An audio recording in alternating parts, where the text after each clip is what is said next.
18 ቀናትን ባደገኛው ዋሻ ውስጥ ያሳለፉት 12 ታዳጊዎችና አሰልጣኛቸው ፈተና፣ ትዕግስት፣ ጽናት፣ ተስፋ፣ አልሸነፍ ባይነት። How many of you? 13. Brilliant.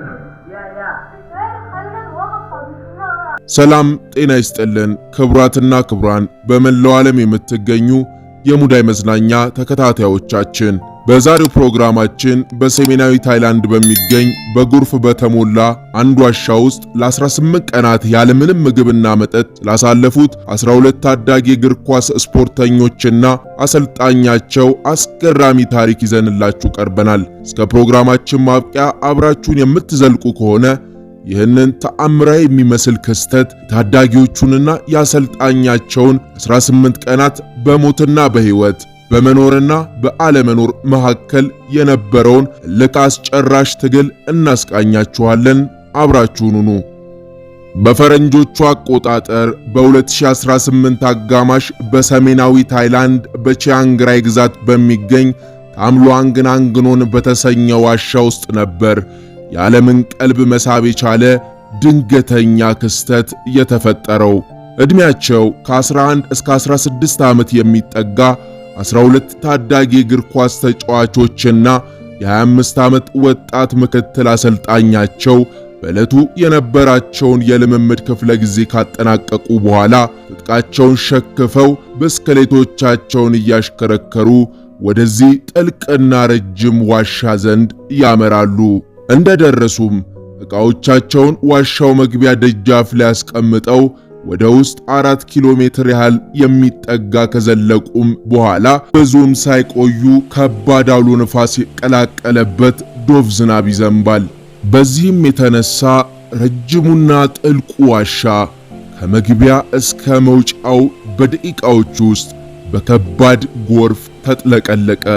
ታዲያ ታዳጊዎቹና አሰልጣኛቸው ይህንን ቅጽበታዊና ድራማዊ የሚመስል ክስተት ቆሞ ከመመልከት ውጪ አማራጭ አልነበራቸውም።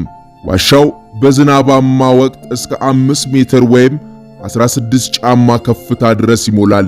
በተጨማሪም ውስጡ በጭቃ ስለሚሞላና ድቅድቅ ጨለማ ስለሚሸፍነው አስፈሪ ገጽታ ይንጸባረቅበታል። ሰዓታት ተቆጥረው ፀሐይ ቦታዋን ለጨረቃ አስረከበች። ከምሽቱ 1 ሰዓት ገደማ የእግር ኳስ ቡድኑ ዋና አሰልጣኝ ስልኩን ሲመለከት ወደ 20 የሚጠጉ የሚያሰለጥናቸው ልጆች ቤተሰብ የተደወሉ ጥሪዎችን ይመለከታል። ምን እንደተፈጠረ ለማጣራት ሲሞክርም ታዳጊዎቹ ከልምምድ በኋላ ወደ ቤታቸው እንዳልተመለሱ ይረዳል። ወደ ምክትል አሰልጣኙ እንዲሁም ወደ ታዳጊዎቹ ስልክ ለመደወል ቢሞክርም ካንዳቸው ምላሽ ግን ማግኘት አልቻለም። ይህን ያሰልጣኙ አእምሮ በጭንቀት ይወጠራል። ከጭንቀቱ የተነሳም ታዳጊዎቹን ፍለጋ ከተማውን እያሰሰ ሳለ ከሚያሰለጥናቸው ልጆች መካከል አንድ የ13 ዓመት ታዳጊ ያገኝና ስለተፈጠረው ነገር ይጠይቋል። ታዳጊውን መልሶ ልምምዱን ከጨረሰ በኋላ ወደ ቤቱ መሄዱንና የተቀሩት ተጫዋቾችና አሰልጣኛቸው ወደ ዋሻው መውረዳቸውን እየነገረው ሳለ ከአፉ ሳያስጨርሰው ወደ ዋሻው በሩጫ ያፈተልካል። ከዋሻው ዘንድ እንደደረሰም መግቢያው ላይ የታዳጊዎቹን የተወሰነ ጫማ፣ ቦርሳና ብስክሌት ይመለከታል። ወደ ውስጥም አተኩሮ ሲያስተውል ዋሻው በጎርፍ እንደተሞላ ተረዳ። ወዲያውኑም ነገሩን ለፖሊስ አሳወቀ። በመቀጠልም በሀገሪቷ ውስጥ የሚገኙ ከፍተኛ የመንግስት ባለስልጣናት የጉዳዩን ከባድነት ተረድተው ከተለያዩ የዓለም ክፍለ ሀገራት አሉ ለተባሉ የነፍስ አድን ሰራተኞች ጥሪ አቅርበው እንዲመጡ አደረጉ። የነፍስ አድን ሰራተኞቹም ታዳጊዎቹ ከጠፉ ከ3 ቀናት በኋላ ታይላንድ ይደርሳሉ። ይህንን ዓለምን ሁሉ ያነጋገረውን እልህ አስጨራሽ የነፍስ አድን ሥራ ከተለያዩ ሀገራት የመጡ ታዋቂ የነፍስ አድን ሰራተኞች ከታይላንድ የባህር ኃይል ጋር በመተባበር ለመስራት ዝግጁ ሆነዋል። ከ10 ሺህ በላይ ሰዎችን ጨምሮ ከ100 በላይ የውሃ ጠባቂዎች፣ ወደ 100 የሚጠጉ የመንግስት ኤጀንሲ ተወካዮች፣ 900 የፖሊስ መኮንኖች፣ 2000 ወታደሮች፣ 10 የፖሊስ ሄሊኮፕተሮች፣ 7 አምቡላንሶችን ጨምሮ ከ700 በላይ ሰርጓጅ ሲሊንደሮችን ስራውን በአግባቡ ለማከናወን በየፊናቸው ተሰልፈዋል። ከሁሉም በላይ ደግሞ አስገራሚውና አስደናቂው ነገር ይህንን ሥራ ለማከናወን ከ1 ቢሊዮን ሊትር በላይ ውሃ ከዋሻው ማፍሰስ ግድ የሚል ጉዳይ ነበር። ይህም ከ400 የኦሎምፒክ መዋኛ ገንዳዎች እኩል መጠን ያለው ነበር። በመጨረሻም ከብዙ እልህ አስጨራሽ ትግል በኋላ ታዳጊዎቹ በ4 ቡድን ተከፍለው እያንዳንዳቸው በ2 የነፍስ አድን ሰራተኞች ተይዘው ያንን አስፈሪና አደገኛ ዋሻ መውጣት ችለዋል። ከዋሻው ተፈጥሯዊ አቀማመጥ አንጻር ደግሞ ስራውን በጣም አስቸጋሪና ከባድ እንዲሆን ያደረገው የመጀመሪያው ኪሎ ሜትር ነበር። ይህ ሁላ ነገር ሲሆን ታዲያ ታዳጊዎቹና አሰልጣኛቸው የነፍስ አድን ሰራተኞቹ እነሱ ያሉበት ቦታ እስኪደርሱ ምንም ነገር አያውቁም ነበር። ከሳምንታት ቆይታ በኋላም በመጀመሪያ የሰሙት የጆን ቫላንተንን ድምፅ ነበር። በዛች በ2 ሳምንታት የተከሰተው አስደናቂ ታሪክ ታዲያ ትልቁን የሰው ልጅ ጽናትና ከባዱን የሰው ልጅ መስዋዕትነት ፍንትው አድርጎ ያሳየ አጋጣሚ ነበር።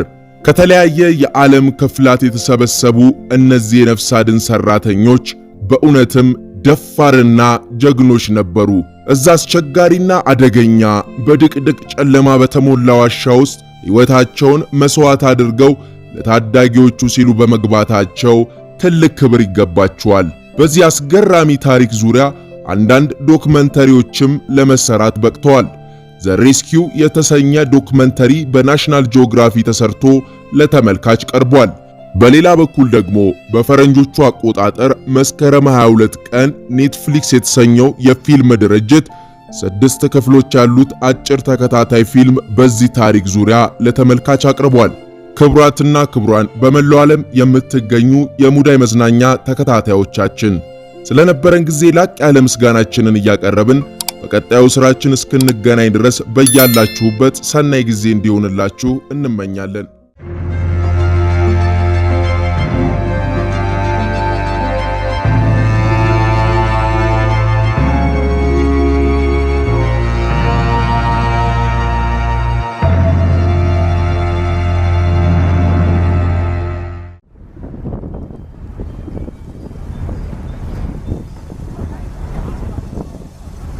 ሰላም ጤና ይስጥልን ክቡራትና ክቡራን በመላው ዓለም የምትገኙ የሙዳይ መዝናኛ ተከታታዮቻችን በዛሬው ዝግጅታችን የአትላንቲክ እና ፓሲፊክ ውቅያኖሶችን ያለመደባለቃቸውን አስገራሚ ሚስጥር ይዘንላችሁ ቀርበናል።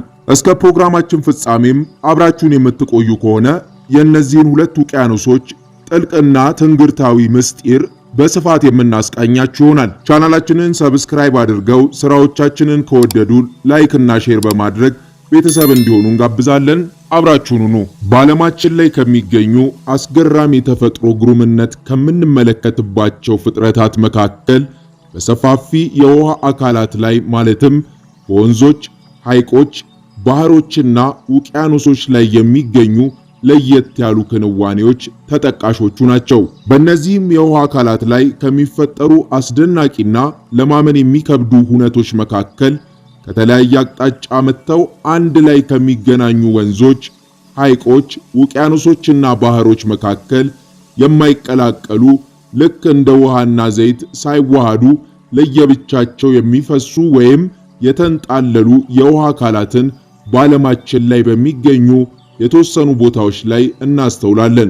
2 የውሃ አካላት ሲገናኙ ሳይቀላቀሉ ለየብቻቸው ሲንቀሳቀሱ ከሚታዩባቸው ትንግርታዊ ቦታዎች ውስጥ በዴንማርክና ስዊድን መካከል የሚገኙት የባልቲክና ሰሜን ባህሮች፣ በጂብራልታር ሰልጥ ውስጥ የምናገኛቸው የሜዲትራኒያን ባህርና የአትላንቲክ ውቅያኖስ፣ በካዛኪስታን የሚገኙት የኤርቲሽና ኡልባ ወንዞች እንዲሁም በሀገራችን በሰሜኑ ክፍል የምናገኛቸው የአባይ ወንዝና የጣና ሐይቅ ተጠቃሽ ናቸው። ይህንን የውሃዎች ያለመቀላቀል ሳቢና አስደናቂ የተፈጥሮ ሁነት በስፋት የምንመለከተው ደግሞ በዓለማችን ላይ በያዙት የቆዳ ስፋትና በጥልቀታቸው አቻ በማይገኝላቸው የአትላንቲክና ፓሲፊክ ውቅያኖሶች ላይ ነው። ታዲያ እነዚህ 2 የውሃ አካላት የብዙ ጎብኚዎችን ትኩረት የሳቡ የምድራችን ላይ ትንግርቶች ናቸው። የፓሲፊክ ውቅያኖስ በምድራችን ላይ በስፋትም ሆነ በጥልቀት ቀዳሚው ነው። ዓለማችን ካላት አጠቃላይ ቆዳ ስፋት 32 በመቶ ከምድራችን አጠቃላይ የውሃ ክምችት ጋር ሲነጻጸር ደግሞ 46 በመቶ ስፋት ይሸፍናል። በተጨማሪም 4000 ሜትር ጥልቀትና 165 ሚሊዮን ስኩዌር ኪሎ ሜትር ስፋትም አለው። ይህ ማለት በዓለማችን ላይ ሰፊ የቆዳ ስፋት ካላት ሩሲያ 9.7 እጥፍ የሚበልጥ ግዙፍ ውቅያኖስ ነው። የፓስፊክ ውቅያኖስ ስያሜውን ያገኘው በ16ኛው መቶ ክፍለ ዘመን በፖርቹጋላዊው አሳሽ ፈርዲናንድ ማጅላን ሲሆን የስሙም ትርጓሜ ሰላማዊ ውቅያኖስ እንደማለት ነው። ማጅላን ውቅያኖሱን በዚህ ስም የሰየመበት ዋነኛው ምክንያት ደግሞ በሌሎች ውቅያኖሶች ላይ ለአሰሳ ሲጓዝ ከፍተኛ ማዕበል እየገጠመው ለመጓዝ ይቸገር የነበረ ሲሆን በዚህ ውቅያኖስ ላይ ግን ያለምንም ችግር በጸጥታና በሰላም በማለፉ ሰላማዊ ውቅያኖስ ብሎ ሰይሞታል። ተመራማሪዎች እንደሚገልጹት ከሆነ ፓሲፊክ ውቅያኖስ እስከ ዛሬ ድረስ በውስጡ ከ75000 በላይ የእሳተ ገሞራ ፍንዳታዎችን አስተናግዷል። በዚህም የተነሳ ፍንዳታው በየዕለቱ ቀለበታማ እሳቶችን ይፈጥራል። አትላንቲክ ደግሞ ዓለማችን ላይ ከሚገኙ ውቅያኖሶች በስፋቱ በሁለተኛ ደረጃ ላይ የሚቀመጥ ነው። 106 ሚሊዮን ስኩዌር ኪሎ ሜትር ስፋት ያለው አትላንቲክ የአፍሪካን 3 እጥፍ ስፋት የያዘ ግዙፍ የውሃ አካል ነው። ከምድራችን የቆዳ ስፋትም 20 በመቶ ይሸፍናል። ከአጠቃላይ የዓለማችን የውሃ ክምችት ደግሞ 29 በመቶ ድርሻ የያዘ ግዙፍ ውቅያኖስ ነው። አትላንቲክ ውቅያኖስ አውሮፕላንና መርከብ አቋርጠው ያለፉት የመጀመሪያው ውቅያኖስ እንደሆነ ይነገርለታል። በተጨማሪም ለብዙ ሚስጥራዊ አውሮፕላኖችና መርከቦች መጥፋት እንደ መንስኤ የሚታመነው የቤርሙዳ ትሪያንግልን በውስጡ አካቶ ይዟል። እንደ አውሮፓውያን አቆጣጠር በ1912 አፕሪል 14 ቀን የሰመጠው ታይታኒክ መርከብም በዚሁ ውቅያኖስ ላይ እንደነበር ይታወቃል። የሁለቱ ግዙፍ ውቅያኖሶች ያለመደባለቅ ምስጢር ብዙዎች አስደናቂ የተፈጥሮ እውነት እንደሆነና ተአምራዊ ኃይልም እንዳለው ይናገሩለታል። ታዲያ እነዚህ ግዙፍ የውሃ ክፍሎች የሚገናኙት በሁለት የዓለማችን ክፍሎች ላይ ነው። የመጀመሪያው በደቡብ አሜሪካ ደቡባዊ ጫፍ የኬፕ ቀንድ ወይም ኬፕ ሆርን ተብሎ በሚጠራው አካባቢ ሲሆን ሁለተኛው ደግሞ በአላስካ ባህረ ሰላጤ ወይም ገልፍ ኦፍ አላስካ ላይ ነው። በሁለቱ ግዙፍ ውቅያኖሶች መካከል አንዳች ለዓይን የተሰወረ ተአምራዊ ኃይል የለያቸው እስኪመስል ድረስ ልዩነታቸው በገሃድ ይታያል። ይህ የተፈጥሮ ሁነት ታዲያ በሰው ልጆች ዘንድ እንዴት ሊሆን ይችላል የሚል ጥያቄን እስከ ዛሬ ድረስ ደጋግሞ እንዲነሳ አድርጓል። ፓሲፊክ ውቅያኖስ ያለው የውሃ ክምችት በየዓመቱ 1 ኢንች አካባቢ እየቀነሰ ይገኛል። ይህ የሆነው በዋናነት በውሃው ስር በሚጠራቀመው የፕሌት ቴክቶኒክስ ወይም በባዕድ ነገሮች ክምችት የተነሳ ነው። ለዚህም በዋናነት የሚጠቀሰው ስልኮች፣ ብረታ ብረቶች፣ ፕላስቲኮች፣ እንጨቶችን የመሰሉ የቴክኖሎጂ ምርቶች አገልግሎታቸውን ሲጨርሱ ወደ ውቅያኖሱ ውስጥ በስፋት ስለሚጣሉ የውቅያኖሱን ውሃ ወደ ላይ ገፍተው እንዲፈስ ያደርጉታል። ለምሳሌ በቅርብ ዓመታት በተደረገ ጥናት 2 ትሪሊዮን ኪሎ የሚጠጋ የቆሻሻ ፕላስቲክ ክምችት በፓሲፊክ ከርሰ ምድር ውስጥ በመገኘቱ በውሃው ውስጥ በሚገኘው ብዝሃ ሕይወት ላይ ከሚፈጥረው ችግር ባሻገር የውሃውን መጠን እየቀነሰው እንደሚገኝ ጥናቱ ያመለክታል። የፓሲፊክና አትላንቲክ ውቅያኖሶች ያለመደባለቃቸው ሚስጥር በዋናነት ባላቸው የሙቀት መጠን፣ በውስጣቸው በያዙት የጨው ብዛት እንዲሁም ከውሃ እፍጋታቸው ወይም ወተር ዴንሲቲ ጋር የተገናኘ እንደሆነ የተለያዩ የጥናት ውጤቶች ያስረዳሉ። አጥኚዎቹ እንደሚሉት አትላንቲክ ውቅያኖስ ያለው ቀዝቃዛማ የሙቀት መጠንና ጨዋማ ባህሪ በተቃራኒው ሞቃታማና አነስተኛ የጨው መጠን ካለው የፓሲፊክ ውቅያኖስ ጋር እንዳይደባለቅ አድርጎታል። ይሁን እንጂ ይህ ምክንያቱ ተነግሮንም ቢሆን አሁንም ደግመን መጠየቃችን አይቀርም። ቀዝቃዛና ሙቅ ውሃ በቀላሉ የሚቀላቀሉ ሆነው ሳለ የእነዚህ ሁለት ግዙፍ ውቅያኖሶች ውሃ ለምን መቀላቀል አቃታቸው ብለን እንጠይቃለን። በዋናነት መልሱ የሚሆነው የአትላንቲክ ውቅያኖስ ያለው ከፍተኛ የጨዋማነት ባህሪ ውሃውን ከፍተኛ እፍጋት ወይም ዴንሲቲ እንዲኖረው አድርጎታል። ይህም ውሃው ልክ እንደ ዘይት ወይም ነዳጅ ወፍራም እንዲሆን አድርጎታል። ለዚህም አንዱ ተጠቃሽ ምክንያት ከፍተኛ ጨዋማነት ያለው የሜዲትራኒያን ባህር ዋናው የአትላንቲክ ውቅያኖስ ገባር መሆኑ ነው። በተቃራኒው ፓሲፊክ ውቅያኖስ ዝቅተኛ የጨው መጠን ስላለው አነስተኛ እፍጋት እንዲኖረው አድርጎታል። ይህም ሁለቱ ግዙፍ የውሃ አካላት እንዳይደባለቁ ትልቅ ምክንያት ሆኗቸዋል። ክቡራትና ክቡራን በመላው ዓለም የምትገኙ የሙዳይ መዝናኛ ተከታታዮቻችን ስለነበረን ጊዜ ላቅ ያለ ምስጋናችንን እያቀረብን በቀጣዩ ስራችን እስክንገናኝ ድረስ በያላችሁበት ሰናይ ጊዜ እንዲሆንላችሁ እንመኛለን።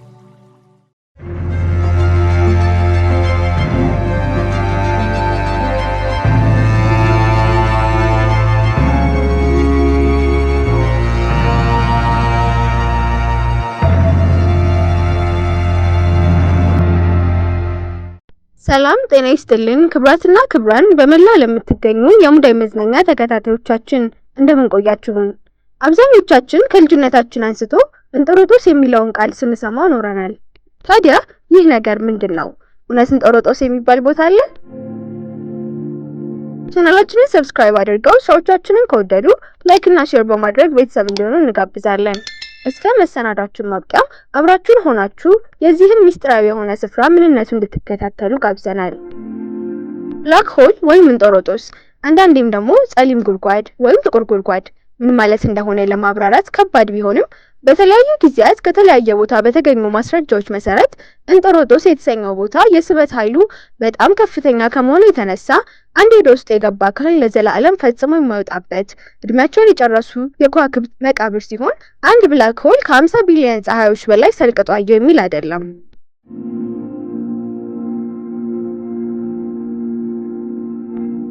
ታዲያ እነዚህ ጥቁር ጉድጓዶች ወይም ብላክ ሆል በምንኖርበት ህዋ ውስጥ በጣም አስገራሚና አስደናቂ ፍጥረታት ናቸው። በጣም ግዙፍ ክብደት ያላቸው ከመሆኑ የተነሳ በጣም ግዙፍ ስበትም አላቸው። ከዚህ የተነሳ ብርሃን እንኳን ሊያመልጣቸው አለመቻሉ የሚያስደንቅ ነገር ነው። በ1916 እንደ አውሮፓውያን አቆጣጠር በምርምር ሊገኙም ተችሏል። እስካሁን ባለው ጥናት የሰው ልጅ የምርምር ደረጃ ከሚታየው የህዋ ክፍል ወይም ኦብዘርቫብል ዩኒቨርስ ውስጥ 3 አይነት ጥቁር ጉድጓዶች ይገኛሉ።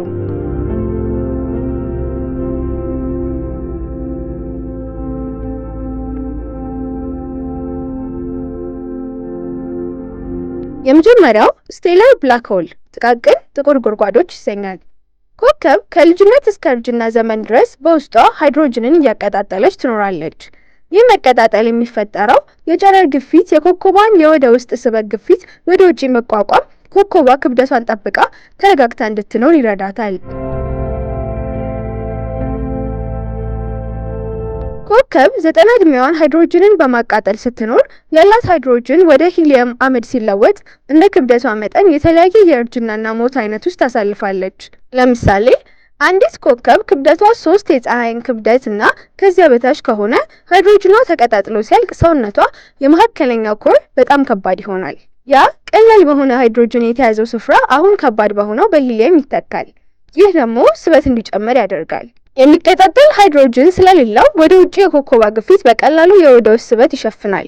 በዚህ ጊዜ የውስጠኛ የኮከቧ ክፍል በጣም ከፍተኛ የሆነ ስበት ስለሚኖረው እርስ በርሱ ይደራረባል ወይም ይዋዋጣል፣ ግራቪቴሽናል ኮላፕስ። ይህ የኮከቧ ውስጠኛው ክፍል ወደ ድንክዬ ድዋርፍ ኮከብ ይቀየራል። የውጭኛው የኮከቧ ክፍል ግን ወደ ውጪ እየሰፋ ሄድና ከዚህ ድንክዬ ኮከብ ይለያል። ፕላኔታሪ ኔቡላ ይባላል። የአውራና ጋዝ ብናኝ ይሆናል። ከዚህ ደግሞ ሌላ ኮከብ ትወለዳለች። ወደ ድንክዬ ኮከብ ከሚቀየሩት ከዋክብት የኛዋ ፀሐይ አንዷ ነች። አንዲት ኮከብ ብዙ የፀሐይ ክብደት ካላት ግን ካላየናት ኮከብ የተለየ ክስተት ያጋጥማታል። በጣም ከፍተኛ ክብደት ያላት ከመሆኑ የተነሳ ከባድ ስበት ስለሚኖራት በውስጠ ሰውነቱ የተቀጣጠለው ሃይድሮጅን ወደ ሂሊየም ተቀይሮ ብቻ አይቀርም። ሙቀቷ ከፍተኛ እየሆነ ስለሚመጣ 100 ሚሊዮን ዲግሪ ሂሊየም ወደ ከባድ ንጥረ ነገሮች ከዚህም ወደ ብረት ይለወጣል። በዚህ ሂደት ውስጥ ሰውነቷ ክብደቱ እየጨመረና ይዘቱ እየቀነሰ ይሄዳል።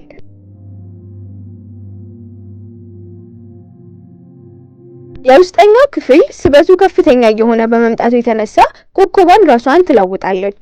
በዚህ ጊዜ ከፍተኛ ፍንዳታ ይካሄዳል። የኮከቧ ውስጠኛው ክፍል ወደ ኒውትሮን ኮከብ ይቀየራል። የኮከቧ የውጭኛው ክፍል ቅርፊት አውራራ ይሆናል። አንዲት ኮከብ ክብደቷ ከፀሐይ ክብደት ከ3 እስከ 8 ከሆነ ነው ወደ ኒውትሮን ኮከብ የምትቀየረው። የኒውትሮን ኮከቦች ትናንሽ ከተሞችን ያክላሉ። አንዲት ኮከብ ክብደቷ ከፀሐይ ክብደት 8 እጥፍ በላይ ከሆነ በመጨረሻው የህይወት ዘመን የሚፈጠረው የኒውትሮን ኮከብ ከፀሐይ ክብደት 3 እጥፍ ስለሚበልጥ ይህቺ ኒውትሮን ኮከብ ወደ ጥቁር ጉድጓድ ወይም ብላክ ሆል ያድጋል። ይህም ለውጥ የሚከሰተው ስበት በጣም ግዙፍ ከመሆኑ የተነሳ በዙሪያ ያለውን ነገር ሁሉ በቀላሉ ስለምትወጥ ክብደቷ እየጨመረ በመሄዱ ይዘቷ እያነሰ ትንሽ ቦታ መያዝ ትጀምራለች። ይህ አይነቱ ጥቁር ጉድጓድ በኮከቦች የህይወት ጎዳና የሚፈጠር ነው። ሁለተኛው ደግሞ ሱፐርማሲቭ ብላክ ሆል የከባድ ጥቁር ጉድጓድ ተብሎ ይጠራል። ትናንሽ ወይም ጥቃቅን ጥቁር ጉድጓዶች ህዋችንን በብዛት ሞልተው ይታያሉ። የከባድ ጥቁር ጉድጓዶች ግን በጣም ኃያልና ክብደት አላቸው። የከባድ ጥቁር ጉድጓዶች ከሚሊዮን እስከ ቢሊዮን የሚሆን የፀሐይ ክብደት አላቸው። እነዚህ ጥቁር ጉድጓዶች በእያንዳንዱ የከዋክብት ስብስብ መሃል ይገኛሉ። የከባድ ጥቁር ጉድጓዶች የተፈጠሩት ከዋክብት ስብስብ ፊት እንደሆነ ይገመታል። የተለያዩ ብዙ ትናንሽ ጥቁር ጉድጓዶች ግጭት እንደሚፈጥራቸው ምርምሮች ያሳያሉ። በእኛ ሚልክ ዌይ እምብርት ሳጂታሪየስ ኤ የተሰኘ የከባድ ጥቁር ጉድጓድ ይገኛል። የኛ ስርዓተ ፀሐይ ከዚህ የከባድ ጥቁር ጉድጓድ 28000 የብርሃን ዓመት ይርቃል።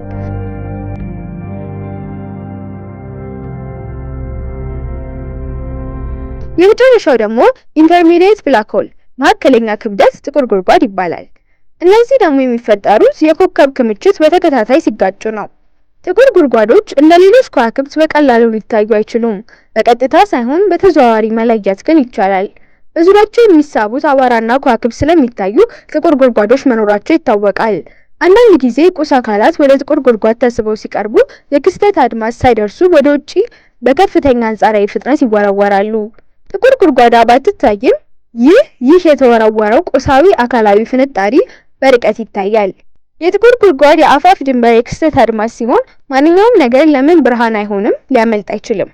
አንዴ ይህንን ድንበር ካለፈ ከዚህ ድንበር በኋላም ቦታም በከፍተኛ ፍጥነት ይለጠጣሉ። ጥቁር ጉድጓድ የተሰኙት ብርሃን ከነሱ ማምለጥ ስለማይችል ነው። ወደ ጥቁር ጉድጓድ ውስጠኛው ክፍል ስንሄድ ስበቱ ወደ ትየለሌ ስለሚሄድ ማንኛውም ነገር ወደ ውስጥ ሲገባ እየረዘመ ይሄዳል። ስበት ስለሚጨምር ጊዜና ቦታም ወደ ውስጥ ስለሚለጠጡ ያለ ነገር አብሮ ይለጠጣል። እውቁ የዘመናችን የህዋ ተመራማሪ ፕሮፌሰር ስቲቨን ሃውኪንግ ጥቁር ጉድጓድ ወደ ሌላ ህዋ መሸጋገሪያ በር ነው ብለው ያምናሉ።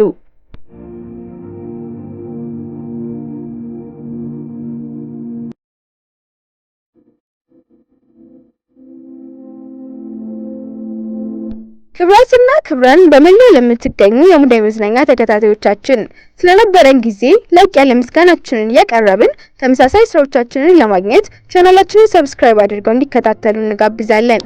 በቀጣዩ ስራችን እስክንገናኝ ድረስ በያላችሁበት ሰናይ ጊዜ እንዲሆንላችሁ እንመኛለን።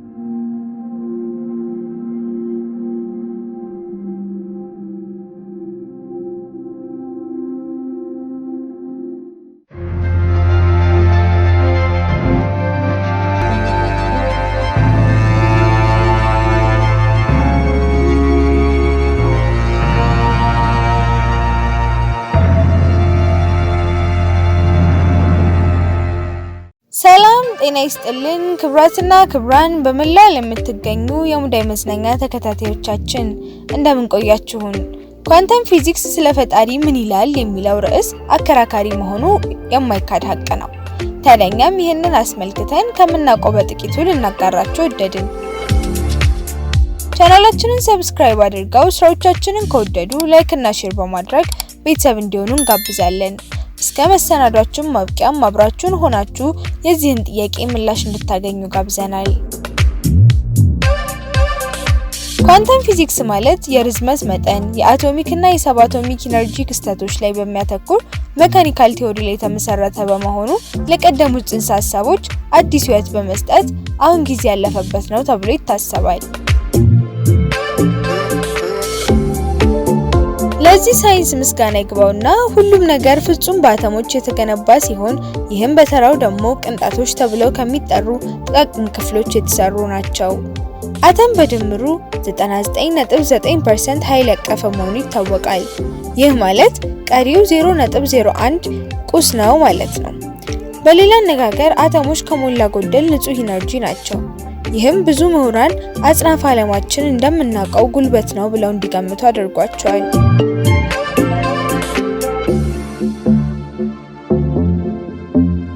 ስለ ኳንተም ዓለም ስንናገር ቅንጣቦቹን የመመልከት ሁኔታ ብቻ ሊለውጣቸው ይችላል።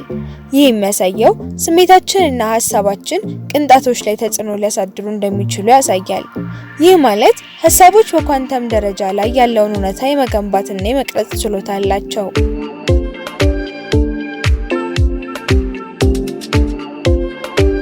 በኳንተም ደረጃም ቢሆን እውነታውን የመቀየር ችሎታው ብዙውን ጊዜ ችላ ይባላል ወይም ሳይስተዋል ይቀራል።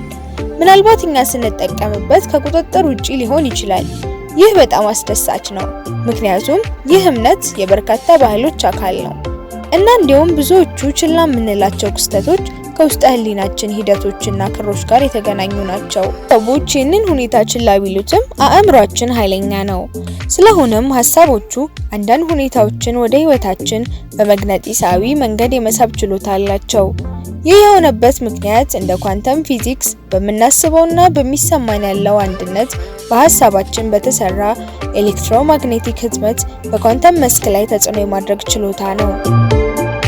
ይህን በደንብ ለማንጸባረቅ አንዳንድ መረጃዎችን ይተዋል። ምክንያቱም ሐሳቦችና ስሜቶችን የኛን እውነታ የመቅረጽ ችሎታ እንዳላቸው እውነት ከሆነ ያጋጠመንን ነገር ሁሉ በአንድም ሆነ በሌላ መንገድ የኛ ኃላፊነት ነው። ስለዚህ ስለምናስተላልፈው ነገር ግንዛቤ መፍጠር አለብን። እንደ ኤሌክትሮማግኔቲክ አሻራ ይህንን ማድረግ ህይወታችንን በእጅጉ ማሻሻል የምንችልበት እድልም አለ። ታዲያ ከላይ ያሉት ሁሉም ሲተረጎሙ በበቂ ሁኔታ ላይ በማተኮርና የምንፈልገውን ነገር በአይነ ህሊና በመሳል በርካታ እውነታዎችን በኳንተም ደረጃ የመፍጠር እድል አለ። ነገር ግን ሙሉ ትኩረት በመስጠት እነዚህ እውነታዎች ኳንተም ባልሆኑ ሁኔታዎች ማለትም በህይወታችን ውስጥ ይገለጣሉ። በዚህ ሁሉ የኳንተም ፊዚክስ ጥናት የተነሳ በመንፈሳዊም ሆነ በስነ ልቦናዊ ጅረቶች ላይ የተደረጉ ጥናቶች ከፍተኛ ቁጥር ያላቸው ናቸው። እኛም እናስበውን ነን ይላሉ። ማለትም የኛ እውነታ በሐሳባችንና በመናደርገው ነገር በእኛ የተፈጠረ ነው። ታዲያ እኛ ከሆንን ይህንን ሁሉ ነገር የምንፈጥረው የፈጣሪን ኃይል መጋፋት አይሆንብንም ብለው ካሰቡ ፈጣሪ ነፃ ፍቃድ እንደሰጠን አይርሱ። ባጭሩ እምነታችን ምንም ይሁን ምን የትኛውንም ዘዴ ብንመርጥ ሃይማኖት፣ ኳንተም ፊዚክስ፣ ኒውሮሳይንስ ወይም ኤንኤልፒ ኒውሮ ሊንጉስቲክ ፕሮግራሚንግ የምናምነውን የምናስበውን ወይም የሚሰማንን ነገር በቀጥታ ካለመቆጣጠር የሚያስከትለውን ውጤት በቀላሉ በመፈተሽ ብናስብበትና ብንቆጣጠረው ጥሩ ነው።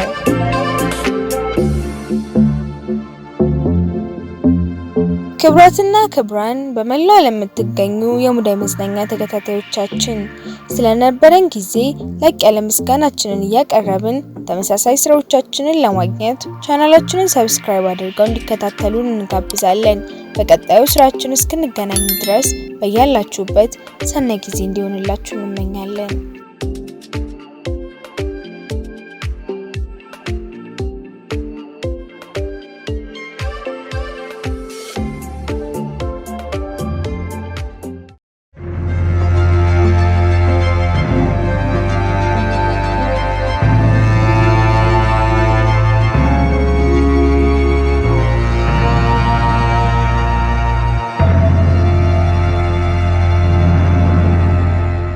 አረንጓዴው ጎርፍ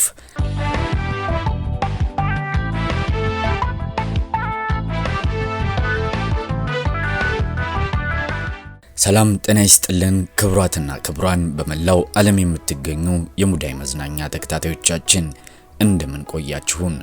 በዓለም መድረክ ኢትዮጵያ ስትነሳ ተያይዞ አትሌቲክስ ይነሳል። በዚህ ውስጥ ደግሞ በደማቅ ቀለም የተጻፈ የብዙዎችን ቀልብ መሳብ የቻለ አረንጓዴው ጎርፍ የተሰኘ ትልቅ አሻራ በየወቅቱ ይዘከራል። ታዲያ ይህ አረንጓዴው ጎርፍ የተሰኘ በብዙዎች ልብ ውስጥ የታተመ ዘመን ተሻጋሪ ታሪክ መነሻው መቼ ነበር? የት ነበር? እንዴትስ ነበር? በዛሬው መሰናዷችን የዚህን ታላቅ ሀገራዊ ታሪክ ለእናንተ ይዘንላችሁ ቀርበናል። ቻናላችንን ሰብስክራይብ አድርገው ስራዎቻችንን ከወደዱ ላይክ እና ሼር በማድረግ ቤተሰብ እንዲሆኑ እንጋብዛለን። Habibi Bikila is running without track shoes. For the first time in Olympic history, the Ethiopian national anthem. ኢትዮጵያና አትሌቲክስ የማይነጣጠሉ የአንድ ሳንቲም ሁለት ገጽታዎች መሆናቸውን ብዙዎች ይመሰክራሉ። በሮም ምድር በባዶ እግሩ ዓለምን አጀብ ካሰኘው ሻምበል አበበ ቢቂላ አንስቶ አሁን እስካለንበት ወቅት ድረስ ለዘመናት የአረንጓዴውን ጎርፍ ማዕበል ያሳዩንን ሮጠው የማይሰለቹ እግሮችን ያየንባት ድንቅ የአትሌቲክስ መዲና ኢትዮጵያ ናት። በ1960 የሮም ኦሎምፒክ በማራቶን አበበ ቢቂላ በባዶ እግሩ በመሮጥ ለኢትዮጵያ ብሎም ለአፍሪካ ያስገኘው የመጀመሪያው የወርቅ ሜዳሊያ በአትሌቲክሱ ለብዙዎች መንገድን የከፈተ ታላቅ ታሪክ እንደነበር ይታወሳል። ከሮም በመቀጠልም በጃፓኗ ቶኪዮ ከተርፋ አንጀት ቀዶ ጥገና በኋላ በጀግናው አትሌት የተገኙትን ሁለት ተከታታይ የወርቅ ሜዳሊያዎች የሙዚቀኛው ንጉስ ክቡር ዶክተር አርቲስት ጥላሁን ገሰሰ እንዲህ ሲል አሞካሽቷቸዋል። በጣም ደስ ብሎናል፣ ምኞታችን ሞላ፣ አሸንፎ መጣ አበበ ቢቂላ። በጣም ደስ ብሎናል፣ ምኞታችን ሞላ፣ አሸንፎ መጣ አበበ ቢቂላ። በዓለም መድረክ ኢትዮጵያ ስትነሳ ተያይዞ አትሌቲክስ ይነሳል። በዚህ ውስጥ ደግሞ በደማቅ ቀለም የተጻፈ የብዙዎችን ቀልብ መሳብ የቻለ አረንጓዴው ጎርፍ የተሰኘ ትልቅ አሻራ በየወቅቱ ይዘክራል። 41 ዓመታትን ወደ ኋላ ተመልሰን በአውሮፓውያኑ የዘመን ቀመር በ1981 ስፔን ማድሪድ ላይ በተካሄደው 9ኛው የዓለም ሀገር አቋራጭ ሻምፒዮና ኢትዮጵያ በ12 ኪሎ ሜትር ወንዶች 8 አትሌቶችን በማሰለፍ የመጀመሪያ ተሳትፏን ልታደርግ ተዘጋጅታለች። ከረፋዱ 4 ሰዓት ገደማ ይሆናል። በመሮጫው መስመሩ በየመሃል ያለው ዳገት፣ ቁልቁለት፣ ጭቃና መሰናክል አትሌቶችን ይበልጡን ይፈትናል። ውድድሩም ተጀመረ። ከላይ አረንጓዴ ከታች ቀይ የለበሱ ኢትዮጵያውያንም አፈተለኩ። ታዳሚውም በአግራሞት ይመለከታቸው ጀመር። 8ቱ አትሌቶች በመሃላቸው ማንንም ጣልቃ ሳያስገቡ እንደ ንስር መክነፉን ተያያዙት። ታዲያ ይህንን ያልተጠበቀ ትዕይንት የተመለከተ አንድ ጋዜጠኛ አረንጓዴው ጎርፍ ግሪን ፍለድ ሲል ለዓለም አስተጋባ። ነገር ግን አንድ ያልተጠበቀ ነገር ተፈጠረ። ውድድሩ ሊጠናቀቅ አንድ ዙር ሲቀረው 8ቱ ኢትዮጵያውያን የጨረሱ መስላቸው አሸናፊ ሆነናል በሚል እሳቤ ከፊታቸው ከተዘጋጀው ማረፊያ ዘንድ ይቀመጣሉ። አትሌቶቹ ከጥቂት ቆይታ በኋላም እንደተሳሳቱ ተገነዘቡ። በዚህ ጊዜ ነበር እያንዳንዳቸው ከነበሩበት በመስፈንጠር ወደ ውድድሩ የተመለሱት። ሆኖም ግን ጨርሰናል ብለው ባረፉበት ሰዓት ከኋላቸው የነበሩ ብዙ አትሌቶች አልፈዋቸው ነበር። በኋላም እልህ አስጨራሽ ትግልን ያካሂዳሉ። በመጨረሻም የአንደኝነት ቦታውን በአሜሪካዊው ክሬግ ቨርጂን ይነጠቃሉ። ታዲያ የህዝብን አደራ የተሸከሙት ኢትዮጵያውያን አትሌቶች በቁጭት ባደረጉት የመጨረሻ ዙር ትንቅንቅ ትግላቸው ምን አልቀረም። በውድድሩም መሐመድ ከድር የሜዳሊያ ሰንጠረዥ ውስጥ በመግባት አሜሪካዊውን በመከተል በሁለተኛነት ሊያጠናቅቅ ቻለ። አንድ ዙር እስኪቀራቸው ድረስ 8ቱም አትሌቶች ውድድሩን ቢመሩም በስተመጨረሻ ላይ በተፈጠረ ስህተት ብርሃኑ ግርማ 7ኛ፣ ደረጀ ነዲ 13ኛ፣ ከበደ ባልቻ 14ኛ፣ ምሩጽ ይፍጠር 15ኛ፣ እሸቱ ቱራ 30ኛ፣ ግርማ ወልደሃና 32ኛና ቶሎሳ ቆቶ 75ኛ በመሆን በቡድን አንደኛ ደረጃን ይዘው አጠናቀዋል። ኢትዮጵያ በታሪክ በተሳተፈችባቸው 16 የኦሎምፒክ ውድድሮች የሲድኒና ቤጂንግን ያህል ስኬታማ ጊዜ የሚጠቀስ የለም። ሲድኒ ኦሎምፒክ ሲታወስ የኃይሌና ፖርቴር ጋት የአንገት ለአንገት ትንቅንቅ ብዙዎች ኢትዮጵያን አእምሮ ውስጥ የቀረ የኩራት ተምሳሌት ነው። በ1980 የሞስኮ ኦሎምፒክ ማርሽ ቀያሪ በሚል የሚታወቀው ሻምበል ምሩጽ ይፍጠር በ5000 እና 10000 ሜትር ሁለት የወርቅ ሜዳሊያ ካሳካ ከ28 ዓመታት በኋላ በቤጂንግ ኦሎምፒክ አትሌት ቀናኒሳ በቀለና ጥሩነሽ ዲባባ እያንዳንዳቸው በተመሳሳይ 5000 እና 10000 ሜትር ሁለት የወርቅ ሜዳሊያ በማሳካት ሌላ ተጨማሪ የኢትዮጵያ ኩራት ሆነው የደመቁበት ነበር። ይህም ከምሩጽ ይፍጠር በመቀጠል በአንድ ኦሎምፒክ ሁለት ወርቅ ሜዳሊያ ማግኘት የቻሉ አትሌቶች አድርጓቸዋል። በተለይም ደግሞ ጥሩነሽ ዲባባ በኦሎምፒክ ታሪክ በሴቶች 5000 እና 10000 ሜትር ወርቅ ማግኘት የቻለች የመጀመሪያዋ አትሌት መሆን ችላለች።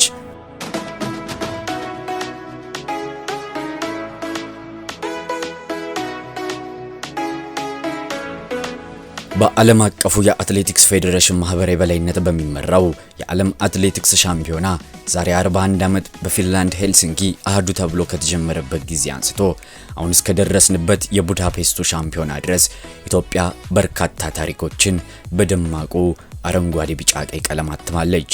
ከነዚህም ውስጥ ላቅ ያለ ውጤት በማምጣት የ2001 ኤድመንተን፣ 2005 ሄልሲንኪ እና 2022 ኦሬገን የዓለም ሻምፒዮናዎች በቀዳሚነት ይጠቀሳሉ። በተቃራኒው 2011 የዲየጎ የዓለም አትሌቲክስ ሻምፒዮና በመጥፎ ከሚጠቀሱት አንዱ ነው።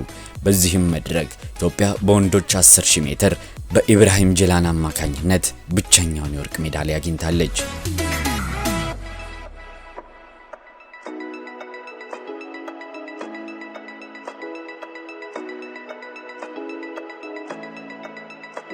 ታዲያ አሁን ለዘመናት ሀገርን የብርሃን ጮራ ሆኖ ያደመቃት አትሌቲክሳችን በጠና ታሞ እየማቀቀ ይገኛል። እናም ከገባበት አዘቀት ወጥቶ የቀድሞ ከፍታው ላይ እንዲቀመጥ ምኞታችን ነው።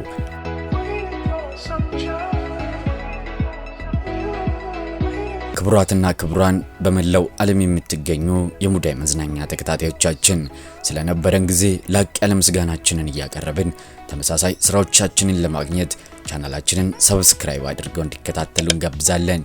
በቀጣዩ ስራችን እስክንገናኝ ድረስም በያላችሁበት ሰናይ ጊዜ እንዲሆንላችሁ ተመኘን።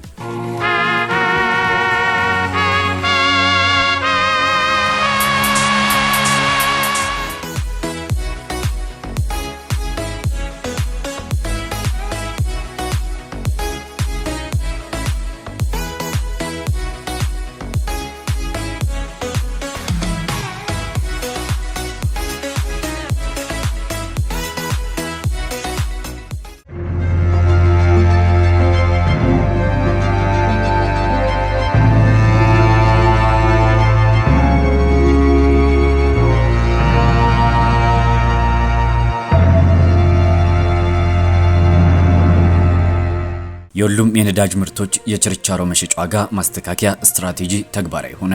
ሰላም ጤና ይስጥልን ክቡራትና ክቡራን በመላው ዓለም የምትገኙ የሙዳይ ተከታታዮቻችን እንደምን ቆያችሁን? ዛሬ መስከረም 28 2017 ዓ.ም የንግድና ቀጠናዊ ትስስር ሚኒስቴር የነዳጅ የችርቻሮ የመሸጫ ዋጋ ጥንቃቄ በተሞላበት ሁኔታ የህዝቡን አቅምና የሀገሪቱን የኢኮኖሚ ሁኔታ ያገናዘበ የዋጋ ማስተካከያ ስትራቴጂ አተገባበር ላይ የሚኒስቴሩ አማካሪ ክቡር አቶ አህመድ ቱሳ ጋዜጣዊ መግለጫ ሰጥቷል። አቶ አህመድ ቱሳ ዛሬ ለጋዜጠኞች በሰጡት መግለጫ በመንግስት ተነድፎ ተግባራዊ የሚደረገው የነዳጅ የችርቻሮ መሸጫ ዋጋ ማስተካከያ ስትራቴጂ ሁለት መነሻ ምክንያቶች መኖራቸውንም ገልጸዋል። አንደኛው የዓለም የነዳጅ ዋጋ በተለያዩ ምክንያቶች ከፍና ዝቅ የሚልበት ሁኔታ መፈጠሩ ሲሆን፣ ሁለተኛው ምክንያት በቅርቡ የተደረገው የማክሮ ኢኮኖሚ ማሻሻያ በተለይም የውጭ ምንዛሬ ተመን ለውጥ እንደሆነም አንስተዋል። እንደ አቶ አህመድ ቱሳ ገለጻ የዓለም የነዳጅ ዋጋ እየቀነሰ መጥቶ በቅርቡ በበርሜል እስከ 72 የአሜሪካን ዶላር ደርሶ የነበረ ቢሆንም አሁን ላይ በመካከለኛው ምስራቅ ሀገሮች ከተከሰተው አለመረጋጋትና ተያያዥ ምክንያቶች መነሻ እስከ 80 ዶላር ከፍ ማለቱን ገልጸው ሁኔታው በዚሁ ከቀጠለ የነዳጅ ዋጋ ሊጨምር እንደሚችልም አንስተዋል።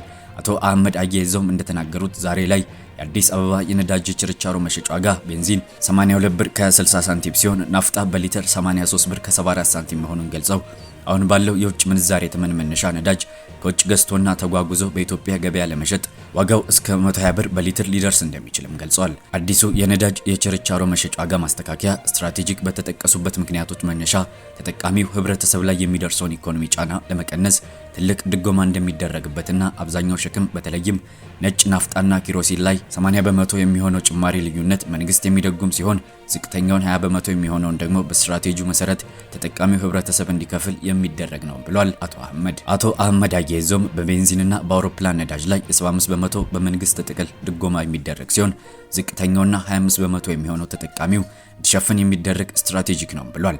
የብዙሃን ትራንስፖርት አገልግሎት የሚሰጡት አገር አቋራጭና የከተማ አውቶቡሶች እስካሁን የሚጠቀሙት ድጎማ እንደተጠበቀ ሆኖ በዚህ ስትራቴጂም ተጠቃሚ እንደሚሆኑ አቶ አህመድ ገልጸዋል።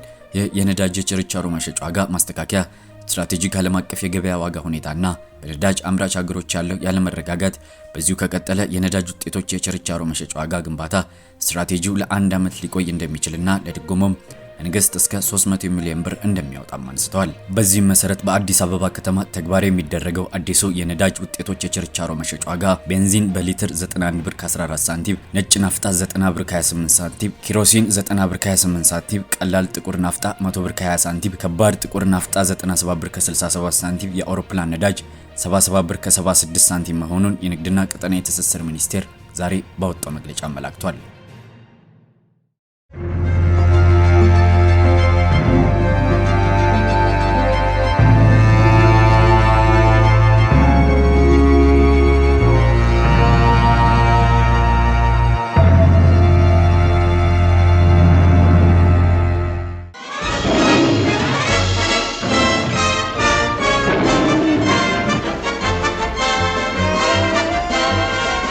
ሰላም ጤና ይስጥልን ክብራትና ክብራን በመላው ለምትገኙ የሙዳይ መዝናኛ ተከታታዮቻችን እንደምን ቆያችሁን?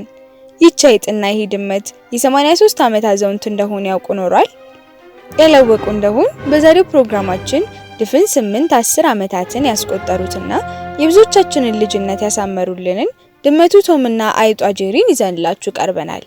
ቻናላችንን ሰብስክራይብ አድርገው ስራዎቻችንን ከወደዱ ላይክ እና ሼር በማድረግ ቤተሰብ እንዲሆኑ እንጋብዛለን። እስከ መሰናዷችን ማብቂያም አብራችሁን ሆናችሁ የእነዚህን ተአምረኛ የሆኑትን የቶምና ጄሪን ያልተሰሙ አስገራሚ ታሪኮችን እየቃኛችሁ እንድትዝናኑ ጋብዘናል።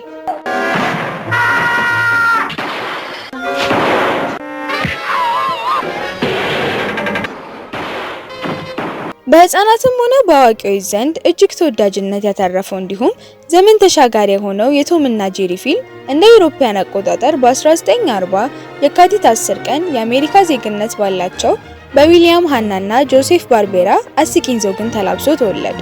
ተጣሉ ሲባሉ ተታርቀው፣ ጠላት ናቸው ሲባሉ ወዳጅ ሆነው፣ አበቃላቸው ሲባል ነፍስ ዘርተው አሁን ድረስ ለበርካቶች ትልቅ የሳቅ ምንጭ ሆነዋል። ታዲያ በመጀመሪያ የተሰራው አጭር ፊልም ፑስ ጌትስ ዘ ቦት የሚል ስያሜ የተሰጠው ሲሆን ጃስፐር የሚባል ድመትና ስሙ ያልተጠቀሰ አይጥን ዋና ገጸ ባህሪ አድርጎ በተጨማሪም እግሮቿ ብቻ የሚታዩ ማሚ የተባለች አፍሪካ አሜሪካዊ የቤት ሰራተኛን የሚያሳይ ነበር። በመቀጠልም እንደ አውሮፓውያን አቆጣጠር በ1941 ዘ ሚድናይት ስናክ የተሰኘ የ9 ደቂቃ ፊልም ለመሰራት በቅቷል።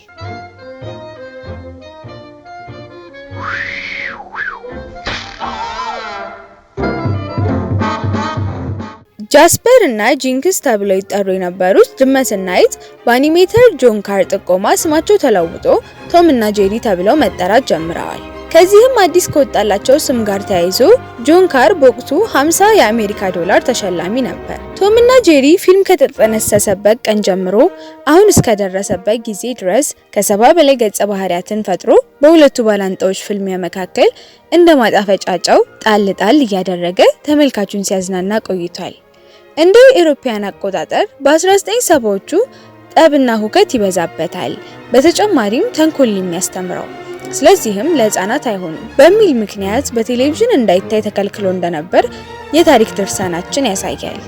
ከዚህም ጋር ተያይዞ ተቀባይነቱን ላለማጣት ሲባል ቶምና ጄሪ የሚስማሙባቸው ክፍሎች በየመሃሉ መታየት ጀመሩ። ፊልሙ ሌላ የሚወቀስበት ጉዳይ የነበረው ከቆዳ ቀለም ጋር የተገናኘ ነበር። ፊልሙ ላይ አልፎ አልፎ የሚታዩ ሰዎች የቆዳ ቀለም መጥቆርና የገጸ ባህሪያቱ አሳሳል ትችትን ያስተናግዱ ነበር።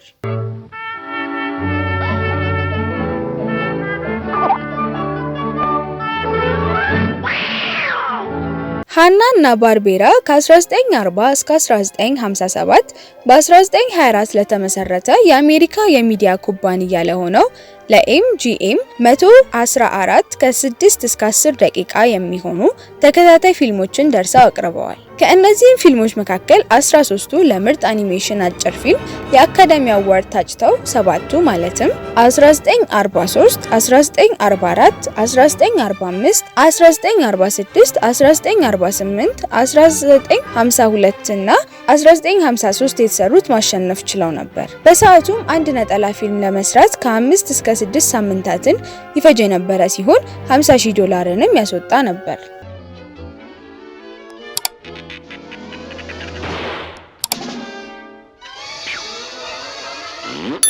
እንደ አውሮፓውያን አቆጣጠር በ1960 ፊልሙ በአዲስ መልክ በታይም ዋርነር ካምፓኒ ባለቤትነትና በዋርነር ብሮስ አከፋፋይነት መዘጋጀትና መታየት ጀመረ። ከአንድ ዓመት በኋላ በ1961 ኤምጂኤም የአውሮፓ አኒሜሽን ስቱዲዮ የሆነውን ራምብራንት ፊልም 13 ክፍል ፊልሞችን በቼኮስሎቫኪያ እንዲሰራ ውል አስገባው። እነዚህም ተከታታይ 13 ክፍል ፊልሞች በጂን ዴሽ ዳይሬክተርነት እንዲሁም በዊሊያም ኤል ስናይደር ፕሮዲውሰርነት በታህሳስ 21 ቀን 1962 ለተመልካች መቅረብ ችለዋል።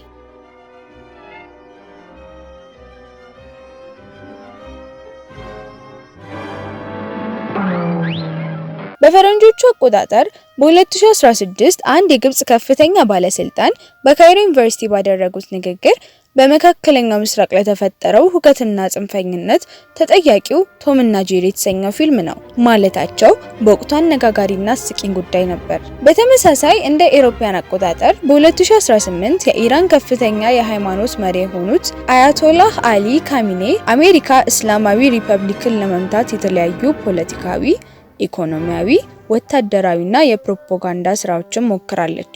ግን እነዚህ ሁሉ ሴራዎች አልተሳኩላትም። በቶም እና ጄሪ ውስጥ እንዳለው ድመት እንደገና ትሸነፋለች በማለት ፊልሙ በዓለም ላይ ተጽዕኖ ፈጣሪ መሆኑን አስመስክረዋል።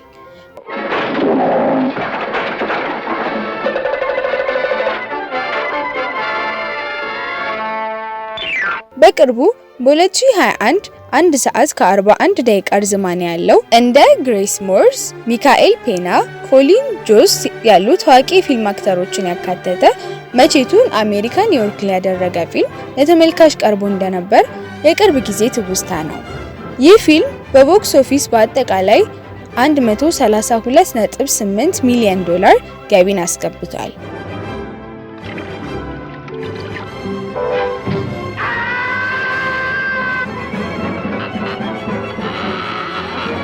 በቶም እና ጄሪ መካከል ማለቅ የሌላቸው ጠንከር ያሉ ግጭቶች ሁሌም ይስተዋላሉ።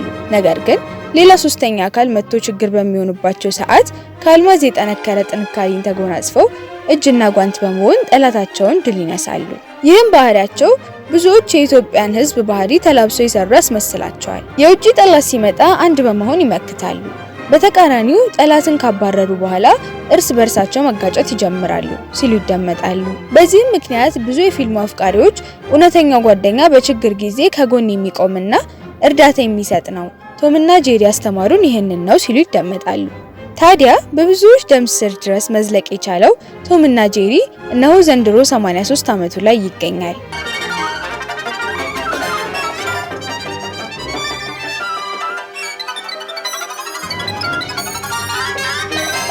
ክብራትና ክብራን በመላው ለምትገኙ የሙዳይ መዝናኛ ተከታታዮቻችን ስለነበረን ጊዜ ላቅ ያለ ምስጋናችንን እያቀረብን ተመሳሳይ ስራዎቻችንን ለማግኘት ቻናላችንን ሰብስክራይብ አድርገው እንዲከታተሉ እንጋብዛለን። በቀጣዩ ስራችን እስክንገናኝ ድረስ በያላችሁበት ሰናይ ጊዜ እንዲሆንላችሁ እንመኛለን።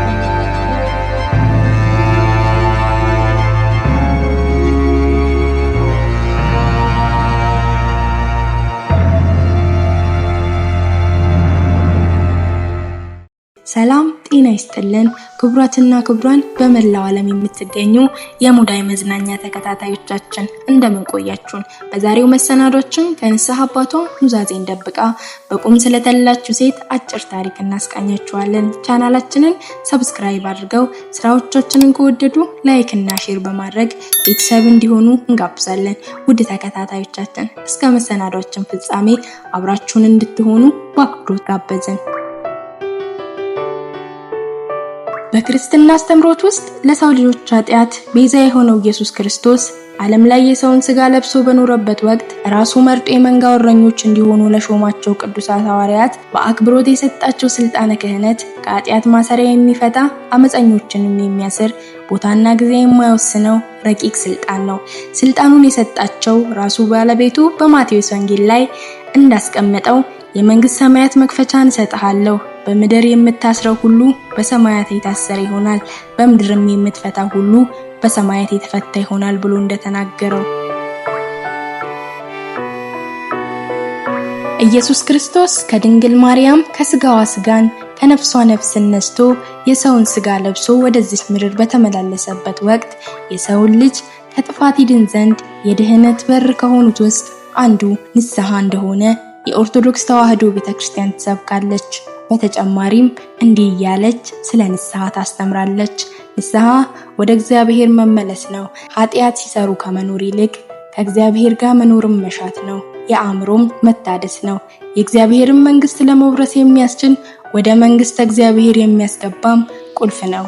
ንስሐ በቀራንዮ መስቀል ላይ እኛን ለማዳን ከኃጢአት ባርነት ነፃ ለማውጣት የፈሰሰልንን የክርስቶስ ደም እንድናስብ የሚያደርግ መንፈሳዊ ሀብታችን ነው። ታዲያ ለሰው ልጅ ጥላቻን በፍቅር እንዲሽረው ዘንድ ላስተማረው ፈጣሪ ከሱ ለመደበቅ መጣሩ ምንኛ ያሳዝነው ይሆን? ታሪኩ እንዲህ ነው። ጊዜው በግልጽ ባይታወቅም በዚሁ በሀገረ ኢትዮጵያ አንዲት ሴት ነበረች። ታዲያ ይቺ ሴት የጉብዝናዋን ዘመን በምድራዊ ፍላጎቷ ማባከን ሳያንሳት ይዋስ ብላ ከምትኖርበት ቤት ውስጥ ምግብ ሊማጸን የመጣን ቢጤ ሕፃን ልጅ ጋር ላይ ቀበረች ነበረች። ከዚህ ውጪ ይህ ነው የማይባል ግፍን ብቻዋን በምትኖርበት ቤት ውስጥ በመፈጸም ዘመኗንም ያባከነ ሴት ነበረች። ታዲያ ይህን ሁሉ ስትፈጽም በአካባቢው የሚገኙ ጎረቤቶቿ የሚያውቁትና የሚያዩት ነገር አልነበረም። እሷም ይህንን አስነዋሪ ተግባር ስትፈጽም ከጎኗ ያሉትን ጎረቤቶቿን እንዳያዩ በማለት ከጀለች እንጂ ወደ ላይ አንጋጣ ፈጣሪዋን አላስተዋለችም ነበር። ታዲያ የሰው ልጅ እንዲሁ ያለ ፍርድ በበደል ፈራጅ እንደሆነና በስህተት እንደተፈረደበት መቼ ይቀራል? ወደዚህ ሴትም የማይቀረው እንግዳ ሞትና እርጅና ቤቷን ማንኳኳስ ሲጀምር ነበር የፈጣሪ ድንቅ ተአምር ለአካባቢው ሕዝብ የተገለጸው። በዘመኗ ማብቂያ ላይም በስተርጅና በጠና ታመመች። የሚያስገርመው መታመሙ አይደለም፣ ከአፈር የተሰራ የአዳም ዘር ስለምን አይታመም? የዚህ ሴት ህመም ግን እጅግ አስደናቂ ነበር። ሴቲቱ ያልጋ ቁራኛ ሆና ከቀረች ወራቶች አለፉ። ታዲያ ከዚህ ስቃይ ቶሎ አልገላግላት የሚያለውን ሞት ምንኛ ተናፍቀው ቶሎ አላሸልብ ያለችው ነፍሷ ከህመሟ መባባስ ጋር ተያይዞ በአካባቢው የሚገኙ ሰዎች ግራ ተጋቡ። መማቀቋ ሲበዛም ከሰፈሪው ሰው አንድ ሐሳብ ተነሳ። በአካባቢያቸው ወደሚገኝ አብያተ ክርስቲያን በመገስገስ ለንስሐ አባታቸው ጉዳዩን አስረድተው ይህን እግዚአብሔር ሰው ወደ ሴቲቱ ዘንድ መጥቶ ንስሐ ትገባ ዘንድ ነገሩት። ቤት እንዲገባና መናዘዝ ያለባትን የህይወቷን ሸክም በንስሐ አጥርታ ነፍሷን ታሳርፍ ዘንድ ይህንን መልካም ስራ አደረጉ። ታዲያ ይህን ያህል ጊዜ በህመም ስትማቅቅ የትኛውም በዘመኑ የነበረ ሕክምና ሊፈውሳት አለመቻሉ ድንቅ ተብሎም ነበር። የህመሙ አይነት እጅግ ውስብስብ ነው። ይቺ ሴት ከአንገቷ በታች መትላትና መበስበስ ከጀመረች ቀናቶች ተቆጥረዋል። የሚያስገርመው ነገር ይህ ብቻ አልነበረም። ከአንገቷ በታች ያለው አካላቷ መበስበስና መትላት ሲጀምር ከአንገቷ በላይ ያለው የራስ ቅሏና ፊቷ አይደለም ያን ሁሉ ወራት የታመመ የሰው ፊት ሊመስል ለሰከንዶች ራሷን የታመመች ፈጽሞ አትመስልም ነበር። ታዲያ ወደ ቤቷ መጥቶ ይህንን የፈጣሪ ቁጣ ጽብ ድንቅ ያለው የእግዚአብሔር ሰው አገልጋይ ለብቻዋ ኃጢአቷን ያናዝዛት ጀመር። በምትናዘዝበት ወቅትም ከአፏ የሚወጣው ቃላቶች አልተወለጋገዱም። ድምጿም ታሞ እንደማቀቀ መራመድ እንዳቃታው ሰውም አልነበረችም። ታዲያ እቺ ሴት ያደረገችውን ምድራዊ ግፍ ሙሉ በሙሉ ለንስሐ አባቷ አልተናገረችም ነበር። ታዲያ በዚህን ጊዜ የሰውነቷ መበስበስ እንደተያያዘው ነበር። ቀን ሲገፋ ንስሐዋን ደብቃ ከአንገቷ በታች መከርፋቷ ከቀን ወደ ቀን ጠያቂ ማሳጣት።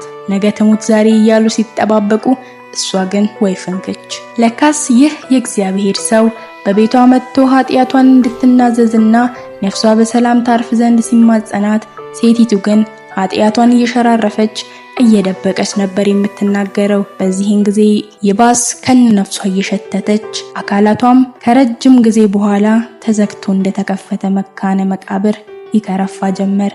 ከዚህ ሁሉ ወራቶች ውስጥ ከአንገቷ በታች ያለው ስጋዋ ትላትሎችን አብቅሎ ከውስጧ ሲንቀሳቀሱና ከአልጋዋ ሲንጠባጠብ ፊቷና ምላሷ እንደ ወጣት ነበር።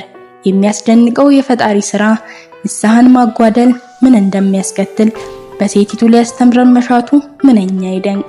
ታዲያ የሆነ ሆኖ በስተመጨረሻ ያስቀረችውን ክፋት ለንስሐ አባት ተናዛ ስትጨርስ ወዲያው ነፍሷ ከስጋዋ ተለየች።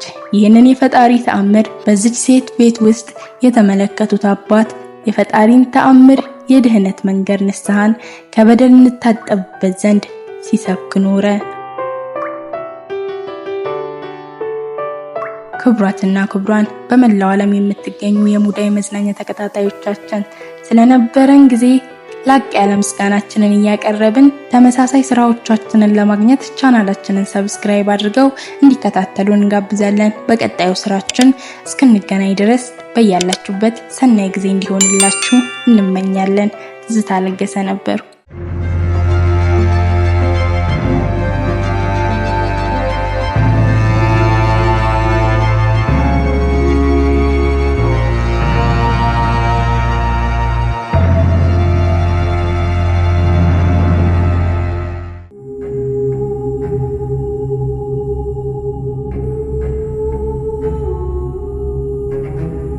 ሰላም ጤና ይስጥልን ክቡራትና ክቡራን በመላው ዓለም የምትገኙ የሙዳይ መዝናኛ ተከታታዮቻችን እንደምን ቆያችሁን?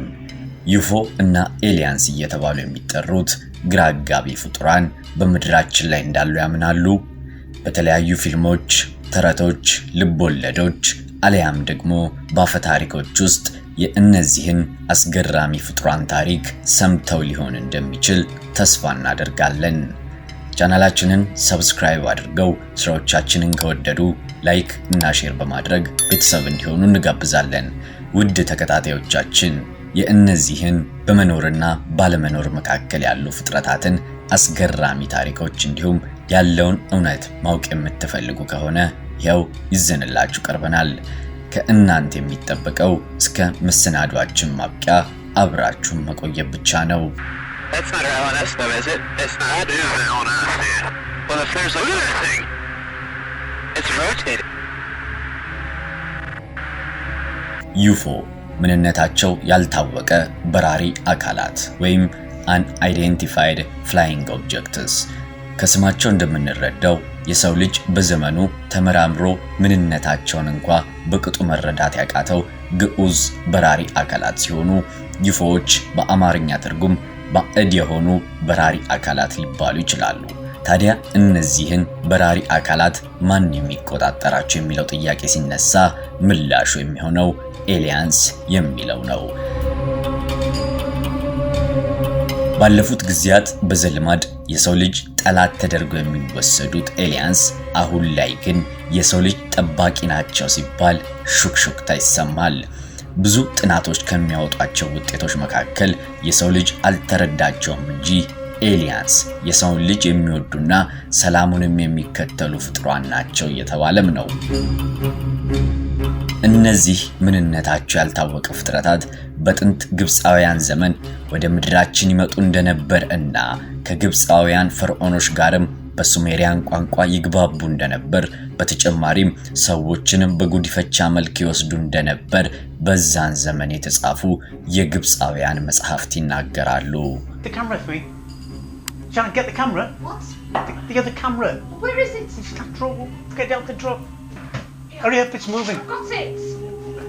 ኢትዮጵያዊው አንጋፋ ደራሲ ጳውሎስ ኞኞ በአንድ ወቅት አስደናቂና እውነተኛ ታሪክ በተሰኘው መጽሐፉ ላይ እንዳሰፈረው ዩፎዎች የእውነትም እንዳሉና እንደ አውሮፓውያን አቆጣጠር በ1974 ግንቦት 4 ቀን ናይጄሪያ ውስጥ ከራዳር ውጪ የገባ ምንነቱ ያልታወቀ ግዑዝ አካል የግንኙነት ሞገድ ሊመልስ ባለመቻሉ በሚሳኤል ተመትቶ እንዲወድቅ ተደርጎ እንደነበር ገልጿል።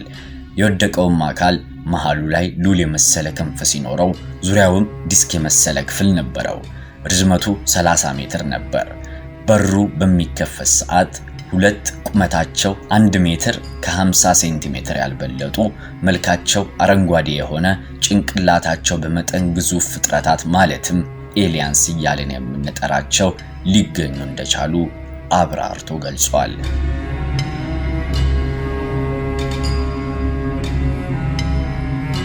በምድራችን ላይ የመጀመሪያ ጊዜ ይፎታ የተባለበት ጊዜ በፈረንጆች አቆጣጠር በ1947 አሜሪካ ቨርጂኒያ ግዛት ውስጥ ነበር። ኢንቨስተር እና ነጋዴ የነበረው ኬኔት አርሎንድ የተሰኘ ግለሰብ በትንሿ የግል አውሮፕላኑ እየተጓዘ ሳለ 9 የሚሆኑ ጠፍጣፋ የሲኒ ማስቀመጫ ቅርጽ ያላቸውን በራሪ አካላትን ማየቱን ተናግሯል። በሰዓቱም ፍጥነታቸው ከፍተኛ እንደነበር ተናግሯል። ነጋዴው አርሎንድ ግን አየው ከማለት ውጪ ማስረጃ የሚሆን ምንም ነገር ማቅረብ አልቻለም ነበር። ከ6 ዓመት በኋላም በ1953 አሜሪካ ወደ ዓለም ውስጥ የተለየ ነገር ሲገባ ምልክት እንዲሰጥ ያስቀመጠችው ዘመናዊና ግዙፍ ራዳር የተለዩ ነገሮች ወደ ዓለማችን መግባታቸውን ምልክት ይሰጣል። ምልክቱን የሚያስተዋሉት የአሜሪካ መንግስት የደህንነት ባለስልጣናት በሰዓቱ የነበረው ሁኔታ አሳሳቢ መስሎ ስለታያቸው ወዲያውኑ ለአሰሳ የጦር ጀቶችን ይልካሉ። ሰዓታት ተቆጠሩ። ነገር ግን ለፍለጋ የሄዱ ጀቶች ሳይመለሱ በዛው ደብዛቸው ጠፍቶ ይቀራል። ታዲያ ይህኔ ጭንቅ ውስጥ የገቡት ባለስልጣናት ከራዳር ጭምር የጠፉትን ጀቶች ለመፈለግ በድጋሚ እጅግ ዘመናዊ የሆኑ የጦር ጀቶችን ይልካሉ። ከቆይታም በኋላ እነሱንም ለመፈለግ በድጋሚ የተላኩት የጦር ጀቶች ምንም ነገር ሳያገኙ ተመልሷል። ታዲያ እነዚህ አካላት ይፎች እንደነበሩ በደህንነት ባለስልጣናቱ ዘንድ ያልተረጋገጠ ጥርጣሬ አለ። ነገር ግን በዛች ዕለት የተፈጠረው ግራ አጋቢ ክስተት እንቆቅልሹ ሳይፈታ ለብዙዎች ያላለቀ ህልም እንደሆነ አሁን ድረስ አለ።